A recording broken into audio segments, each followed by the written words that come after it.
Что такое сглаз? Вы меня спрашиваете, Екатерина, что вы думаете по поводу, что такое сглаз? Сглаз действительно существует для людей, которые спящие. Вообще, если сознание спящее, его можно сглазить, приворожить, наворожить, порчу навести. Почему? Потому что ты не отслеживаешь ни мысли, ни эмоции, ни ощущения. Смотрите, порча наводится, она ж как, это же все ментальная штука, астральная штука.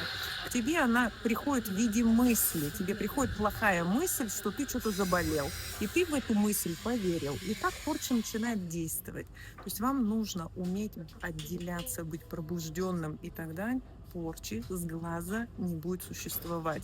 Этого всего нет на уровне осознанности, на уровне пробужденного сознания. На уровне спящего сознания все это существует. Потому что ты веришь в мысли, ты веришь в эмоции и в свои ощущения.